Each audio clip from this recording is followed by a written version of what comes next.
А гэтая машына дазволіць вам падарожнічаць па часе. Канешне, каб зрабіць вашыя памылкі яшчэ горш. Рывер! Можа, хочаш нешта дадаць? Нас не існуе, мы ўсе намалёваны. Ну вы што, не бачыце, я наш торчок. Ха-ха-ха. Слухай, а што ты прымаеш? Рэчывы. Вядома, якія? Я не ведаю. Усё, што знаходжу ў закладках. Якім безадказным трэба быць чалавекам, каб сябе так катаваць? Ці самым вялікім навукоўцам у гісторыі, а? Думаю, надышоў час прыняць самы дахасносны наркотык у свеце. Я ў справе. Адукацыю. Халера.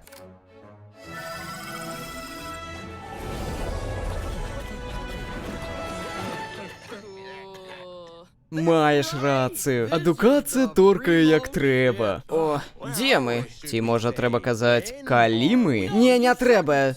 Гучыць па-дурному. Ну, я хацеў сказаць... Мы ў Германіі, 1898. Гэта Аўгуст Бір. І яго асістэнт Аўгустас Хільдебранд. А гэта іхні набор какаінавых раствораў. Ха, ніштяк.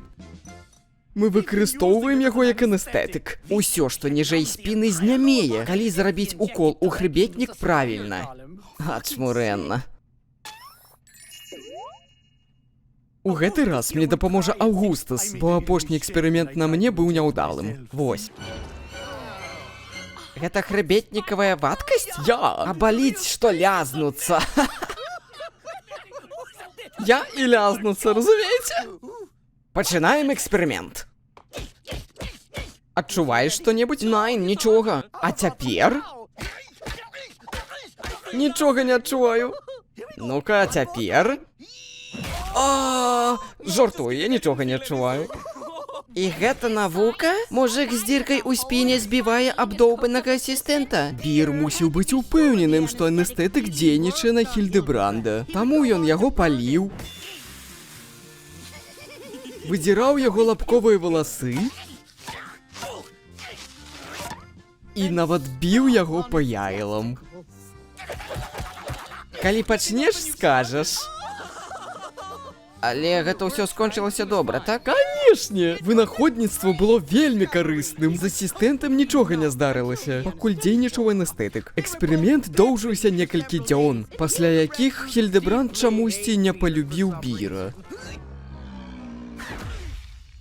Але для такіх людзей ісціна нашмат важней, чым крышачку страчанага сяброўства ці пашкоджаныя геніталіі.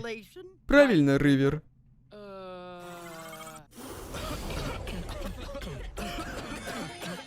О, а дзе-то мы? Ці лепш сказаць, Не трэба. мы ў Чыкага, 1920-е. Знаёмцеся з гэтым хлопцам. Фрэдэрык Гірцель. Вітаю. Паснедаеце са мной? А, гэта я магу. Сёння маё любімае. Гэтыя шкляныя шаркі проста ў лёд.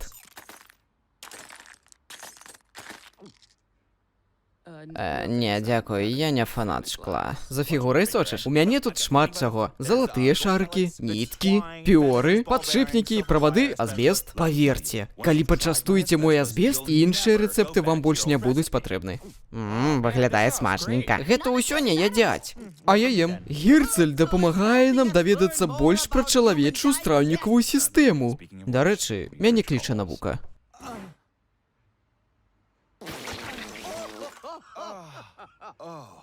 І цяпер мы ведаем, што камні выходзяць з арганізму праз 52 гадзіны. І навошта нам гэта ведаць? А калі ты з'еш камень? І навошта нам есть камні? Каб даведацца, калі яны выйдуць. Але навошта гэта трэба ведаць? Напрыклад, калі прыглынем камень. Я ўсё зразумеў. А, гэта што? Хірургічныя бінты. Іх пераварыць Гірцлю было даволі складана. Ох, так круто. Боже, якая дурасць. Магчыма. Але ж гэты чалавек зрабіў свой, хоць і невялікі ўклад у нашу навуку. І дзеля гэтага ён ахвяраваў сваім целам. Але гэта дробязі ў параўнанні з нашым наступным навукоўцам.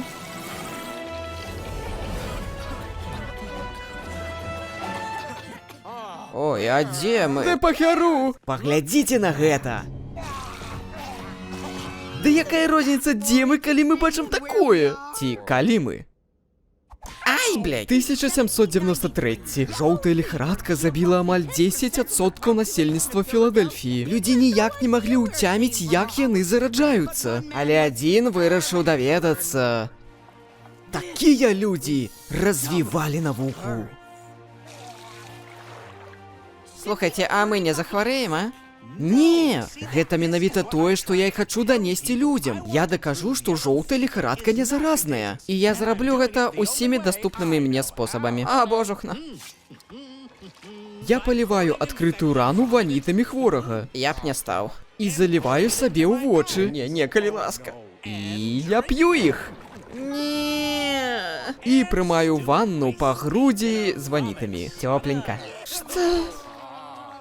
І абмазваю сябе крывавай харчой хворых. І як вы бачыце, я здаровы. Я здаровы, вы бачыце гэта? Ён рабіў гэта ўсё сапраўды. Ён жа даказаў, што жоўтая ліхарадка не заразная, так?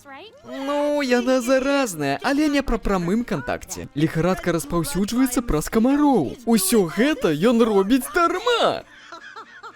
Чага? Нічога, забі. Пі далей ваніты.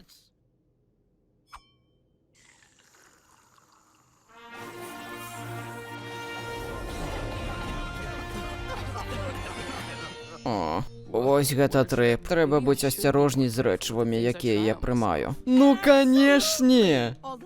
Хаця, такім чынам мы атрымалі 4 нобелеўскіх лаўрэаты. Ну і гэта толькі адзіны этычны спосаб нешта праверыць на людзях. Дык мне працягваць? Канешне! Але з іншага боку, некаторыя з гэтых эксперыментаў не зусім навуковыя, і калі іх паўтараць, можа ўзнікнуць эфект плацэба. Просто скажы, што я мушу ведаць. Не, у гэтым і сэнс. Мы ўсе хочам ведаць, што адбываецца ў гэтым шлыханым шалёным свеце. Але нам ніхто нічога не скажа. Некаторыя людзі гэтага прагнуць настолькі, што гатовыя рызыкаваць сваімі стасункамі, здароўем і жыццём, каб хоць крышачку што зразумець. Хіба ты адна з іх?